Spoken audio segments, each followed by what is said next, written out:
Jabo ya yi magana yake cewa Allah baya karɓan addu'a. Da Allah na karɓan addu'a da an daina kidnapping, domin ba ba tun yau ake addu'a Allah ya kawo zaman lafiya a Najeriya ba, Allah ya yi kawowa.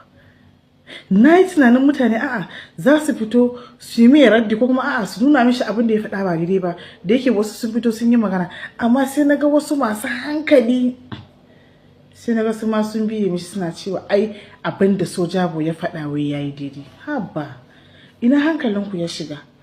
Kenan hakun fara gajiya da Allah kenan? Dan an roki Allah, Allah bai biya bukata a lokacin da kai kake so ba, shi kenan kake tunanin babu Allah? Wannan fa magana fa kaman fa babu Allah ne fa. Dan Allah yana nan, ai da an yi kaza ai. Wani irin magana ne hakan ga?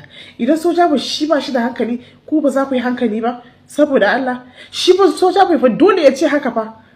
Saboda ya dade yana roƙon Allah, Allah ya bashi ɗaukaka, Allah bai ya bashi ɗaukaka. Domin har yanzu bai yi ɗaukakan da yake so ba. Har yanzu Jabo bai samu ɗaukakan da yake nema ba har yanzu.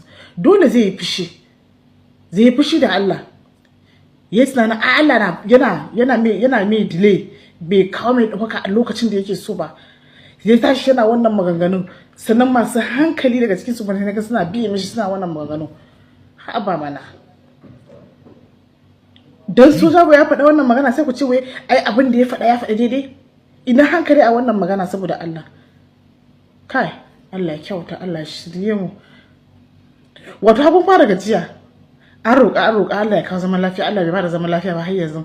Allah ya kawo ƙarshen an ta'adda, Allah bai kawo ƙarshen an ta'adda ba. Shine kuke tunanin babu Allah. Wa ya gaya muku babu Allah? Alamu ne fa na tashin duniya, baran gaya muku. Domin yan wa'annan duk abubuwan wallahi suna daga cikin alamun tashin duniya. Ai an gaya muku, kowa ya san da wannan magana. Amma me yasa kuke yin hakan ga? Kuna kokarin mantawa da Allah. Mu dai ba mu manta da Allah ba, muna roƙon Allah har yanzu, ba za mu fasa roƙon Allah ba. Domin idan babu Allah har yanzu da ba haka za mu gani ba. Kuma da addu'an ba ta karɓuwa, wallahi da abin da za a yi zai fi wannan ma. Haba, kai Allah ya sa mu gani.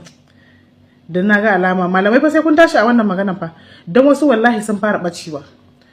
Wallahi sun fara bacewa. Ni aka bani ma zan ce ko maybe kila suna cikin yan kungiyar nan wanda suka cewa babu Allah.